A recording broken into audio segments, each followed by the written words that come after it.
As president of AGF Management, which is a global asset manager, we deal with and understand financial literacy every single day. And so I'd like to share with you some information and just some facts around financial literacy and talk about that in the context of our changing world. When you think about financial planning, what we get to see at AGF every day is just how a well-executed financial plan can in fact lend itself to great success for individuals where they get to save for those quote-unquote life moments. Those moments where, you save for tuition for your children, you save for that big trip, you save to purchase a car, or whatever that event might be. And that is incredibly rewarding. But we also see with educated and more financially astute investors, their ability to really withstand the ups and downs, volatility of the market, and they stay more committed and save and be in the market longer, which has proven over time to be a recipe for success. More recently, an OSC survey found that investors who are more financially acute, have more financial acumen, actually have ability to plan further ahead. They have an ability to feel more financial control around that area. And finally, more importantly, I think, from my perspective, is that they actually have less stress in their life. And we all know that that's an important thing for all of us, particularly as we age. But when I think about the reality of what's happening with financial literacy as it affects our youth, I think that we are falling short to delivering a proper financial literacy education.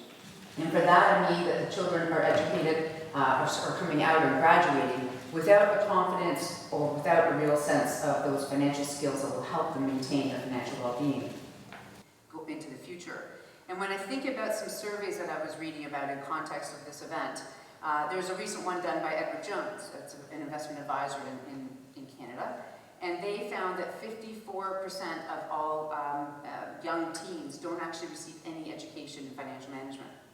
And that's actually incredibly alarming. Interestingly, if you look at the curricula across Canada, across the high schools and elementary schools, it's a patchwork of educational courses that really are not combined or connected in any core way. You find that what's being taught in New Brunswick is very different than what's being taught in British Columbia, and as a result, you get this inconsistency and ineffectiveness in terms of financial education for our students. And that's an unfortunate reality.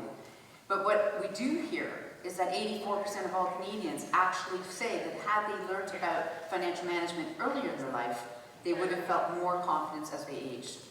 And so we know today our students are graduating without that level of financial acumen and that level of financial confidence.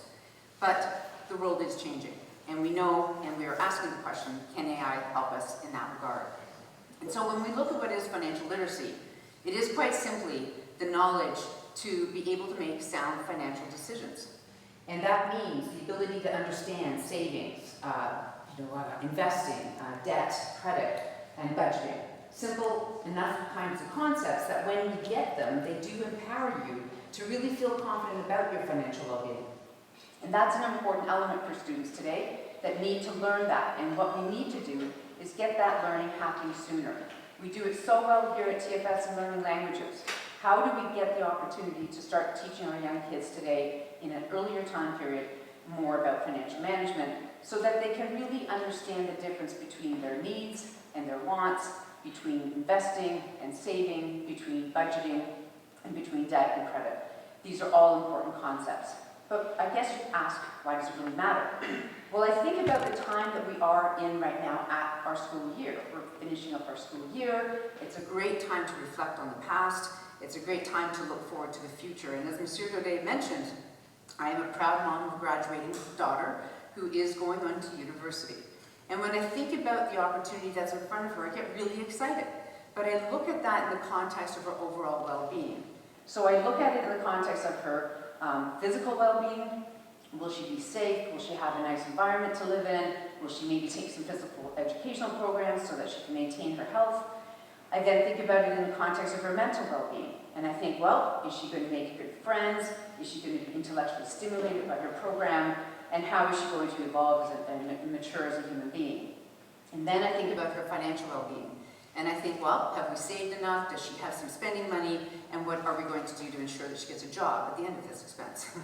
And so when I think about all of that, I look at our community, I look at our parents, we look at the school support, And I think we've done a really good job in supporting our children today around the physical and the mental well-being. But we have probably, if we're blunt about it, fallen short on the financial well-being.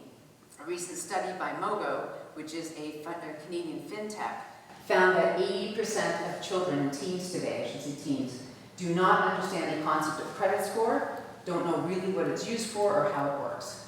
And that's actually kind of alarming, given that credit scores are required for everything from landing a job to buying a house to taking a loan. And so when we look to AI, we say perhaps AI can help us in this. And what is really encouraging is, again, another survey I looked at is on behalf of Bank of Montreal. They conducted a survey to find out, are the youth today actually using AI? And we found 40 to 45% of students today, or young teens and young adults, are actually turning to AI to look for solutions around financial literacy, to look for help on savings, budgeting, and even investment strategies. And a full 50 to 55% are actually using it to achieve financial milestones. And that's incredible, because we know that they are now embracing it, and this may actually help elevate our literacy levels in Canada. And we know AI can help in so many ways. They can help personalize a literacy learning program, meeting you at the level that you're at. It can help with defining investment strategies, matching your risk measures or risk metrics that you might want. It can help you as well with even your savings programs and many other areas that AI can certainly help. And so that makes it exciting. But like anything, we talk about the challenges of AI. We know AI itself, when you're giving it in the context of financial literacy, we know that you can end up releasing personal financial information, which can cause some risk to your data, potentially putting it at risk, and potentially having a misuse of your personal information. We know that certain AI programs have some embedded biases in the algorithms, which could then spit out solutions that might not suit you and your personal risk framework. We know as well that AI, people are going to, unfortunately, perhaps have an over-reliance on it. And if they have that over-reliance, it will hinder their own ability to develop their own financial intelligence. And then finally, I am in a heavily regulated industry in my job. AI is still not really regulated. They're trying to figure it out, they're trying to keep pace. We need to ensure for AI to work, we have to trust it, and for us to trust it, we have to ensure the regulations come down and ensure that it's ethical and transparent. So this overall is a great time to be involved with AI. I believe it can be used to help enhance our financial literacy levels. I think when I look to what these young adults today need to do is just don't forget to ensure that they know the basics. Ensure that you know the basics around budgeting. Don't spend more than you have. It's not that hard a concept. It's pretty hard to execute. Go build that credit score. As Mogo pointed out, 80% of you don't really know what that means. Go build that credit score as soon as you're able, because AI can't own that credit score. That's going to be your credit score to own, and you better build on that quick. And then finally, to echo some of the words of Circo Day at last week's graduation ceremony, leverage your network. TFS is part of your network, and as you continue to mature and as you experience other networks in life, it is shown that about 38% of Canadians today rely on family and friends to make investment decisions and to talk about financial concepts. And so leverage that network and make sure you engage in that conversation, have that discussion, and over time I wish you all a very healthy financial future. Thank you very much.